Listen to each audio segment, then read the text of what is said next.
नमस्कार, मैं हूं आपके साथ में श्वेता गर्ग और आप देख रहे हैं एबी स्टार न्यूज और वक्त हो चला है देश दुनिया की तमाम बड़ी खबरों का। राजधानी देहरादून में आज प्रथम अंतर्राष्ट्रीय प्रवासी उत्तराखंडी सम्मेलन आयोजित हो रहा है, जहां इसके लिए पंजीकृत प्रवासी शनिवार को ही देहरादून पहुंच गए थे। देहरादून पहुंचने पर एयरपोर्ट और होटल में उत्तराखंड की सांस्कृतिक परंपराओं के साथ स्वागत देखकर प्रवासी गदगद हो गए। दरअसल मुख्यमंत्री पुष्कर सिंह धामी की पहल पर आज 17 देशों में रहने वाले उत्तराखंडी एक साथ जुटे हैं, जिसका उद्घाटन मुख्यमंत्री धामी करेंगे। वहीं सम्मेलन में उत्तराखंड में निवेश की संभावना, हॉस्पिटैलिटी, वेलनेस, कौशल विकास, विदेश में रोजगार और उच्च शिक्षा के साथ ही उद्यान, जड़ी बूटी में संभावना विषय पर 4 अलग अलग सत्रों में पैनल डिस्कशन भी किया जाएगा। वहीं इस दौरान यूएई से आए शैलेंद्र नेगी ने आयोजन के लिए सीएम का आभार जताते हुए कहा कि उत्तराखंड की सांस्कृतिक परंपराओं से स्वागत विशिष्ट अनुभव रहा है। वहीं सम्मेलन में विदेश में रहते हुए अलग अलग क्षेत्रों में नाम कमाने वाले कई प्रवासी उत्तराखंडी शामिल हो रहे हैं। इनमें प्रवासी भारतीय सम्मान प्राप्त दुबई निवासी गिरीश चंद्र पंत के अलावा चीन से देव रतूड़ी, अमेरिका से डॉक्टर अनीता शर्मा, जापान से भुवन तिवारी, सिंगापुर से सुनील थपलियाल, मीनाक्षी डबराल, थाईलैंड से डॉक्टर ए.के. काला जैसे नाम भी शामिल हैं।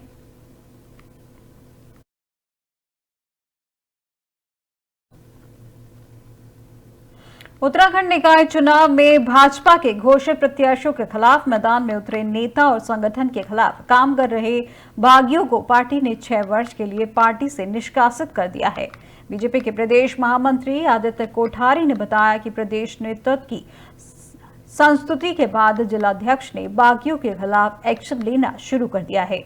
भाजपा ने मेयर, पालिका अध्यक्ष और नगर पंचायत अध्यक्ष पदों के साथ ही पार्षद व सभासद पद पर बगावत का चुनाव लड़ रहे 94 नेताओं को निष्कासन की कार्रवाई कर पार्टी से 6 साल के लिए निकाल दिया है। भाजपा ने पार्टी के पौड़ी के पूर्व जिला पंचायत अध्यक्ष केसर सिंह नेगी, उनकी पत्नी वाला जिला पंचायत सदस्य हिमांशी नेगी, पौड़ी के जिला उपाध्यक्ष लखपत भंडारी, श्रीनगर का मेयर में चुनाव लड़ रही आरती भंडारी, उनके पति भाजपा जिला उपाध्यक्ष लखपत भंडारी, उत्तरकाशी के पूर्व पालिका अध्यक्ष भूपेन्द्र सिंह चौहान समेत 94 नेताओं को 6 साल के लिए निष्कासित कर दिया है। इनमें से 18 विभिन्न निकायों में मेयर अध्यक्ष के पदों पर ताल ठोक रहे हैं।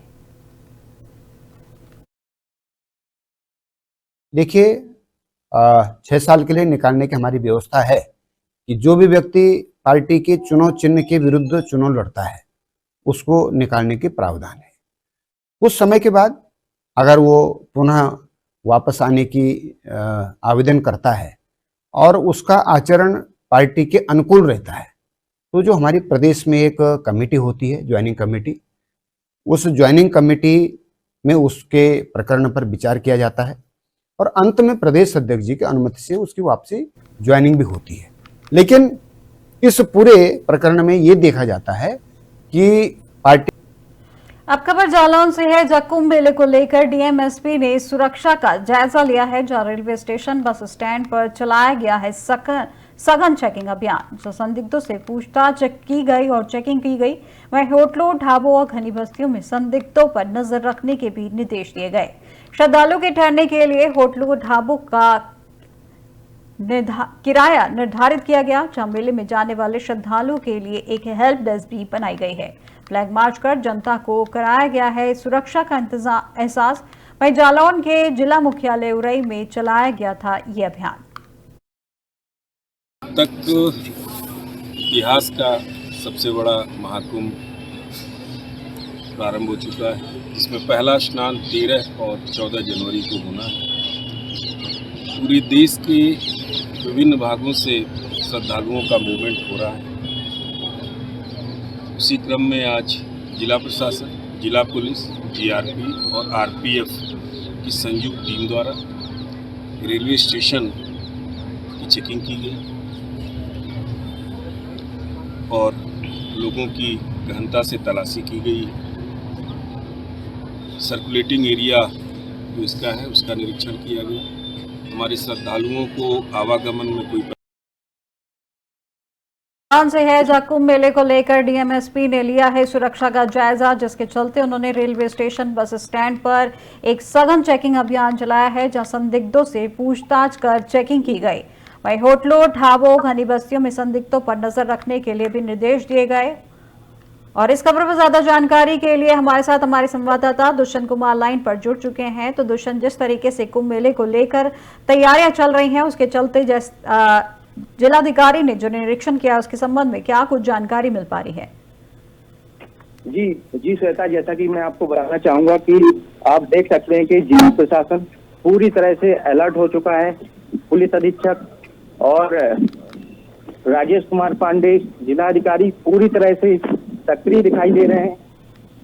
जिलाधिकारी और पुलिस अधीक्षक के कड़े निर्देशन में जगह जगह चेकिंग अभियान चलाया जा रहा है।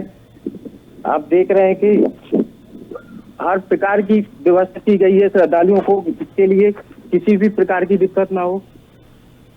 जी दुष्यंत, जिस तरीके से चेकिंग अभियान लगातार चलाया जा रहा है, उसके अलावा भी और कौन कौन सी व्यवस्थाएं की गई हैं श्रद्धालु को देखते हुए?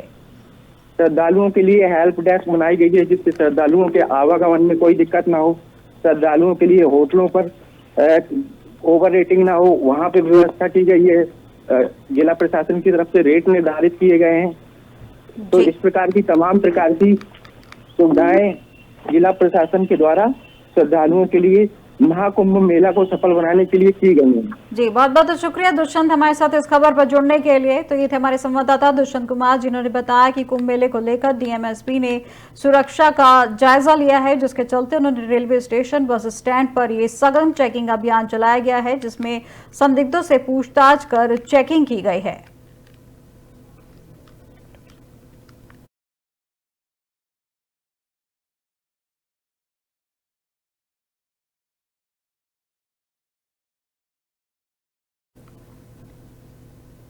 खबर उत्तराखंड के चमोली जिले से है, जहां पहाड़ों में मौसम का मिजाज बदला है, जिसके चलते देर रात से ही बारिश और बर्फबारी हो रही है, जिनमें नीति घाटी, ओली, हेमकुंड साहिब भी शामिल है।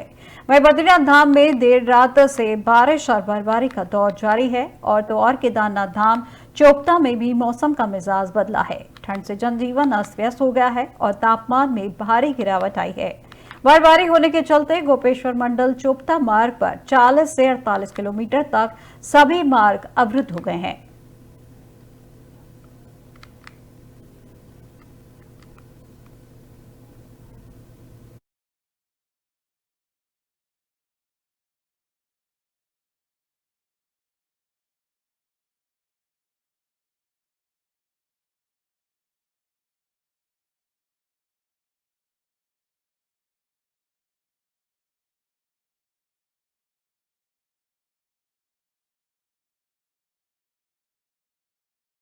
चमोली से है, जहां पहाड़ों में बदला है मौसम का मिजाज। देर रात से हो रही बारिश और बर्फबारी, नीति घाटी, ओली, हेमकुंड साहिब में बर्फबारी। और इस खबर पर ज्यादा जानकारी के लिए हमारे साथ संवाददाता पुष्कर सिंह ने भी लाइन पर जुड़ चुके हैं। तो पुष्कर, जिस तरीके से चमोली में बर्फबारी का दौर जारी है, उसके संबंध में वहां के तापमान को लेकर क्या कुछ जानकारी मिल पा रही है?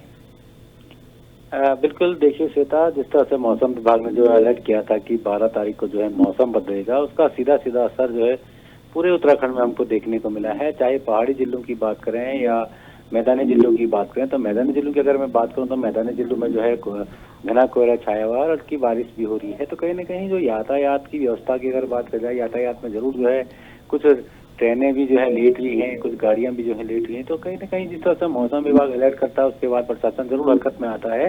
तो अगर मैं पहाड़ों की बात करूं, पहाड़ चाहे जनपद चमोली हो गया, रुद्रप्रयाग हो गया, आपका धनौल्टी हो गया, उत्तरकाशी हो गया, टेहरी हो गया, तो तमाम सारे इलाकों में जो है बर्फबारी का दौर जो है कल रात से ही शुरू है। हालांकि अगर जिस तरह से आपने तापमान को लेकर जिस तरह से आपने बात करी, तो तापमान में जो है भारी से भारी गिरावट हमको पहाड़ी जिलों में देखने को मिली है। चाहे आप अल्मोड़ा डिस्ट्रिक्ट की बात कर लें या कपकोट की बात कर लें, या आप जो है चमोली की अगर मैं बात करूं तो चमोली में चाहे बद्रीनाथ हो, हेमकुंड साहिब हो, नीति घाटी हो, आपके घोसों बुग्याल हो, तमाम सारे जो ऊंचाई वाले क्षेत्र हैं, यहाँ पे बर्फबारी का दौर जारी है। और अभी भी जो है हल्की बारिश और बर्फबारी का दौर जो है मैदान से लेकर पहाड़ों तक जो है दौर जारी है। जी पुष्कर, जो जिस तरीके से मौसम विभाग ने अलर्ट जारी किया है, आखिर ये अलर्ट कितने दिनों तक के लिए जारी किया गया है? बिल्कुल, देखिए जिस तरह से मौसम विभाग ने जो अलर्ट जारी किया था, उसको लेकर जो है 15 तारीख तक का जो टाइम दिया था कि 12 से लेकर 15 तारीख के बीच जो मौसम बदलेगा, तो उसका सीधा सीधा असर जो है पूरे उत्तराखंड में हमको देखने को मिला है। अगर जिस तरह से मौसम विभाग अलर्ट करता है तो अब प्रशासन जरूर हरकत में आता है, लेकिन जिस तरह से पहाड़ी जिलों की अगर मैं बात करूं तो पहाड़ी जिलों में लगातार जो है जनजीवन जो है अस्त व्यस्त हो सका, क्योंकि यदि नलों में पानी जम जाता है, विभाग की अगर बात करी जाए तो अलर्ट मोड में जरूर प्रशासन होता है और 15 तारीख तक का जो अलर्ट जो है मौसम विभाग ने जारी किया है। जी बहुत बहुत शुक्रिया पुष्कर हमारे साथ इस खबर पर जुड़ने के लिए। तो ये थे हमारे साथ संवाददाता पुष्कर सिंह नेगी, जिन्होंने बताया कि वहां पर चमोली जिले में मौसम विभाग ने 15 दिन तक के लिए ये अलर्ट जारी किया गया है। बता दें कि देर रात से ही बारिश और बर्फबारी हो रही है, जिनमें नीति घाटी और अली हेमकुंड साहिब भी शामिल है। और वहीं बद्रीनाथ धाम देर रात से बारिश और बर्फबारी का दौर जारी है और इसको लेकर मौसम विभाग ने 15 जनवरी तक के लिए अलर्ट जारी किया गया है। जल्दी प्रदेश में बोर्ड की परीक्षाएं होने वाली है और ऐसे में बच्चों पर परीक्षा का मानसिक दबाव ना पड़े, इसको लेकर परीक्षा पर चर्चा कार्यक्रम किया जाएगा। प्रधानमंत्री नरेंद्र मोदी इस दौरान बच्चों से संवाद भी करेंगे। इसको लेकर प्रदेश में शिक्षा विभाग की तैयारियां किए हुए हैं और इसके लिए छात्रों से आवेदन मांगे गए हैं, जिनकी अंतिम तिथि 14 फरवरी रखी गई है। इसका उद्देश्य यही है कि बच्चों पर मानसिक दबाव कम हो और वे परीक्षा को लेकर मोटिवेट भी रहें। देखिए, परीक्षा पे चर्चा एक बहुत महत्वपूर्ण कार्यक्रम है शिक्षा विभाग का, और इसके तहत जो है हमने अपने सभी स्कूल में पढ़ने वाले बच्चों से आवेदन मांगे हैं और लगभग हमारे यहाँ अभी तक 1,75,000 बच्चों ने रजिस्ट्रेशन करा लिया है। और इसकी अंतिम तिथि जो है आवेदन करने की, रजिस्ट्रेशन की अंतिम तिथि जो है 14 जनवरी है। और इसमें हमारे द्वारा अधिक से अधिक प्रोत्साहित किया जा रहा है बच्चों को इसमें भाग लेने के लिए।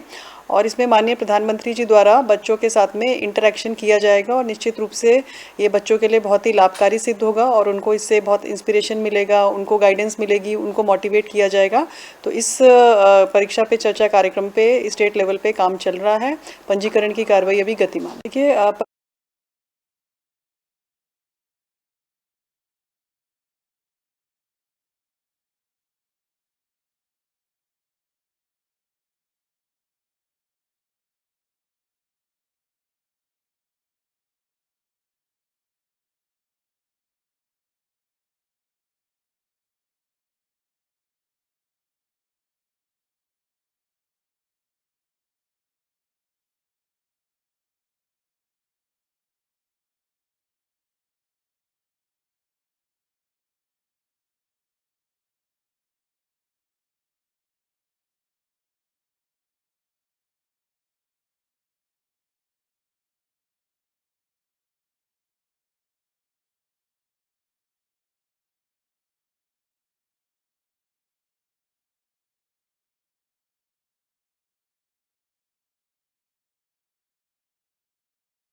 देहरादून से है, जहां पीएम मोदी छात्रों से करेंगे संवाद, जहां परीक्षा पर पीएम मोदी छात्रों से करेंगे चर्चा।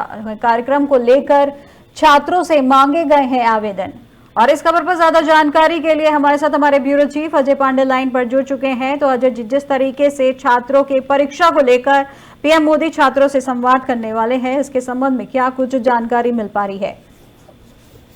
देखिए, उत्तराखंड बोर्ड की हाई स्कूल और इंटरमीडिएट की जो परीक्षाएं हैं वो 21 फरवरी से शुरू होंगी और 11 मार्च तक ये परीक्षाएं चलेंगी। इस दौरान छात्र छात्राओं के मानसिक जो उनके ऊपर दबाव होता है उसको लेकर के उत्तराखंड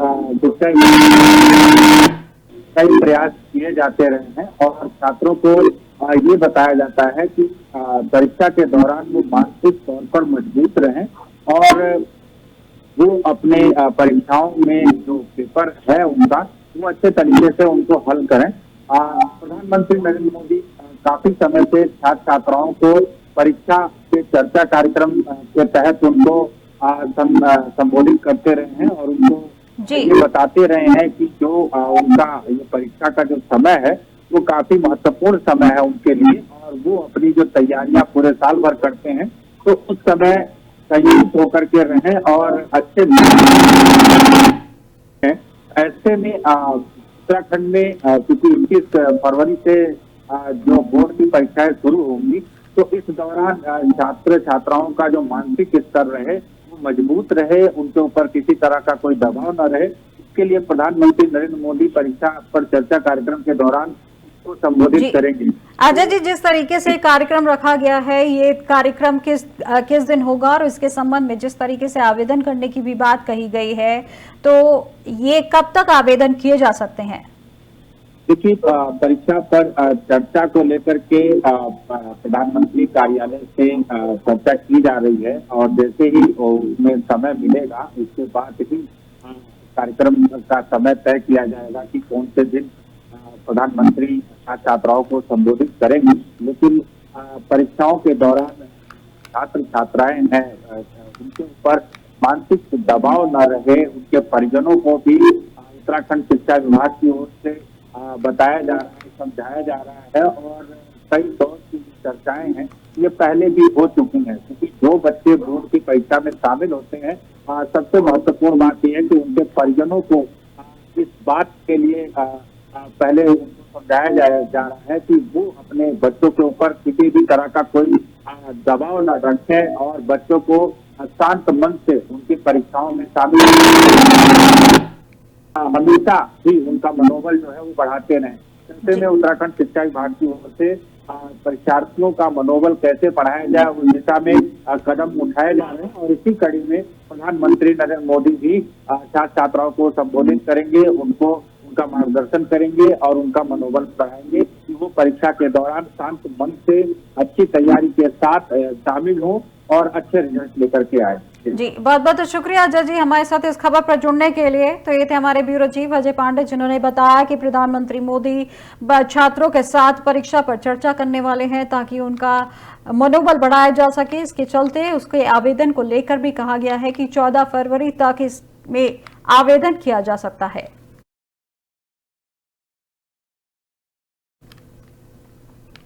खबर अमरोहा से है, जहां अमरोहा के रहने वाले जिला शाहजहांपुर में तैनात कांस्टेबल शाहरुख की चाइनीज मांझे से गर्दन कट कर मौत हो गई। जहां मौत होने से पुलिस महकमे में हड़कंप मच गया है। जब सूचना पाकर परिजन अमरोहा के शाहजहांपुर के लिए रवाना हुए हैं। दरअसल यह पूरी घटना शाहजहांपुर चौक कोतवाली क्षेत्र के अजीजगंज क्षेत्र की है, जहां पर बाइक से जा रहे पुलिसकर्मी की गर्दन अचानक चाइनीज मांझे की चपेट में आ गई, जिससे सिपाही की अचानक गर्दन कट गई और उसकी मौके पर ही मौत हो गई। घटना के बाद स्थानीय लोगों ने उसे मेडिकल कॉलेज पहुंचाया है, जहां डॉक्टरों ने उसे मृत घोषित कर दिया। बताया जा रहा है कि सिपाही शाहरुख हसन पुलिस लाइन में तैनात था और अपनी ड्यूटी करने के लिए जा रहा था। वहीं सूचना पाकर जिले के आला अधिकारी भी मौके पर पहुंचे हैं और जांच पड़ताल शुरू की है। मैं दुकान के बाहर खड़ा हुआ था, ये निकले और स्पीड में गाड़ी थी, थोड़ी ढाल टाइप की तो है ही वहाँ पर जी। तो बच्चे ने एक साइड से पतंग आई रोड क्रॉस करके, तो बच्चे ने पतंग तोड़ ली, मंजा छोड़ दिया, वही मंजा इनकी गर्दन पर लपेट गया और दूसरे साइड से किसी बच्चे ने वही मंजा खींचा। तो ये जब एक हाथ से क्लिच छोड़ के ये छुटा रहे थे, वो छूटा नहीं, वो घुसता ही चला गया अंदर जी। दूसरे बच्चे ने एक तो ये जोर पड़ा जब ये जा रहे थे, तो उसके बाद किसी बच्चे ने इधर से दूसरी रॉन्ग साइड से खींच दिया मंजा, तो बस वहीं पे चाइनीज मांझा न दिखे, इसके लिए हम लोगों ने लोगों से अपील भी की थी और अभी भी कर रहे हैं कि देखिए क्या है कि ये सिर्फ प्रवर्तन के माध्यम से इस समस्या को सॉल्व नहीं किया जा सकता है। काफ़ी संख्या में हम लोगों ने कार्रवाइयाँ पहले भी की हैं। आज भी जो है हम लोगों ने एक निर्देश दिए हैं कि सारे SDM CO जितने भी चौकी पुलिस के लोग हैं, थाने के लोग हैं, वो लोग इस पर प्रभावी कार्रवाई करेंगे। अभी सूचना इकट्ठा की जाएगी, क्योंकि इसमें ये भी जानकारी आई हुई है कि लोग घरों में रखते हैं, छुपा करके रखते हैं। लेकिन मैं फिर भी एक बार लोगों से ही ये बोलूँगा कि इस प्रकार की घटना किसी के भी घर में घट सकती है। शाहजहांपुर जनपद में एक दुखद घटना हुआ है। एक सिपाही अभी दिन में लगभग 12:30 बजे जो डिस्ट्रिक्ट हॉस्पिटल के पास एक जगह उसको क्रॉस करते थे, वो नीचे गिरे थे। उसके बाद वहाँ आसपास लोग उनको उठा के तुरंत हॉस्पिटल आए थे, उनको अनाउंस कर दिया गया था। अब ये पता चल गया कि वो पुल के आसपास जो क्रॉस करते थे उनको गर्दन में कुछ चीज़ें बची थी, उसको देते गए तो वो सन 2018 में। 18 में भर्ती हुआ था जी। अभी आपको सूचना मिली, कैसे सूचना मिली आपको? सूचना एक गांव के आदमी से किसी ने बताई, उसने हमारे को बताई। परिवार में कितने सदस्य हैं ये? परिवार में है ये 3 और 2 5 और ताऊ चाचा लगाओगे या उनका ही परिवार? नहीं, उनका परिवार खाली। तो 5 हैं वो तो परिवार। अच्छा, क्या इनके जो पापा हैं वो क्या करते हैं? खेती करते हैं जी। खेती करते हैं जी। तो ये कितने भाई हैं? शाहरुख जो थे? फारूक 2 भाई हैं। उनके लड़के नहीं बताई थी। गाँव का क्या पुलिस में है क्या काम? वहाँ नहीं, उनके कोई साथ था लड़का, जान पहचान का था, उसने बताई थी। ढकिया का लड़का था वो। वही पुलिस में है ढकिया का? हाँ। क्या बताया उसने? उसने ये बताई कि ये जो है मांझे का जो है उसकी गर्दन में जख्म हो गया ज़्यादा। अच्छा। हाँ। तो परिवार के लोग निकल गए यहाँ से? हाँ, गए हैं। कौन कौन गया है? हमारा लड़का गया है और उसके ताऊ गए हैं, उनके पिताजी गए और उसके मामा गए हमारे लड़के के। मैं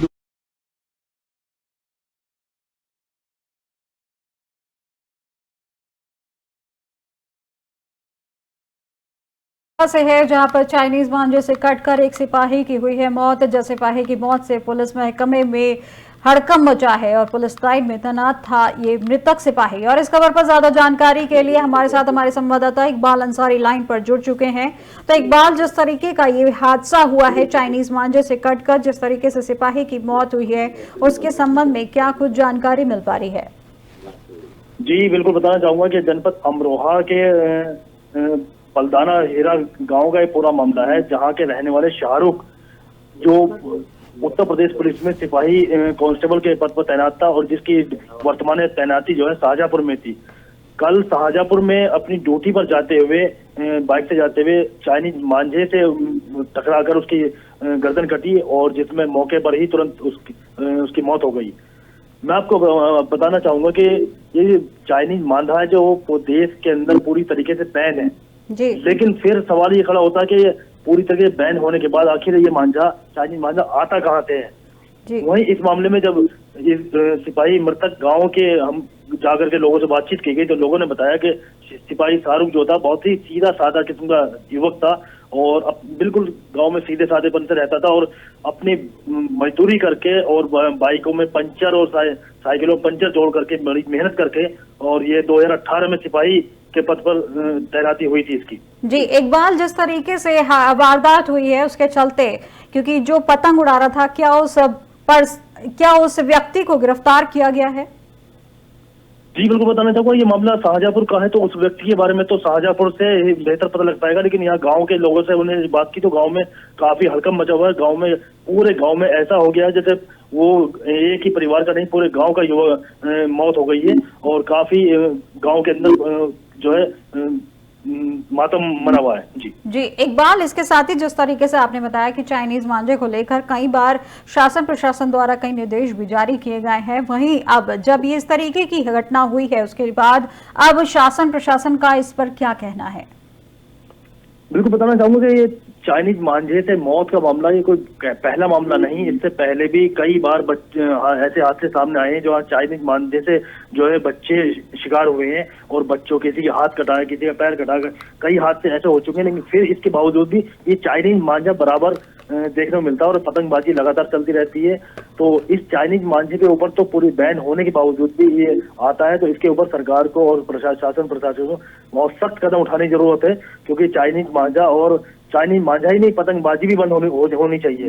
वही प्रशासन, अमरोहा प्रशासन की अगर बात की जाए तो अमरोहा प्रशासन भी इस मामले को लेकर के अमरोहा के अंदर पूरा अलर्ट हो गया है और पूरा ये चेकिंग देखभाल की जा रही है कि यहाँ पर तो चाइनीज मांझे का इस्तेमाल नहीं हो रहा है। जी बहुत बहुत शुक्रिया इकबाल हमारे साथ इस खबर पर जुड़ने के लिए। तो थे इकबाल अंसारी हमारे संवाददाता जिन्होंने बताया कि अमरोहा में चाइनीज मांझे से कट कर एक सिपाही की मौत हो गई है, जिसके चलते पूरे पुलिस महकमे में हड़कंप मच गया है और इसके संबंध में अब जिला प्रशासन द्वारा मुस्तैदी दिखाई जा रही है और इस तरीके की वारदात पर रोक लगाने के लिए कदम उठाए जा रहे हैं। अब तक की बड़ी खबरों में फिलहाल बस इतना ही और देश दुनिया की तमाम जानकारी के लिए देखते रहिए एबी स्टार न्यूज। नमस्कार।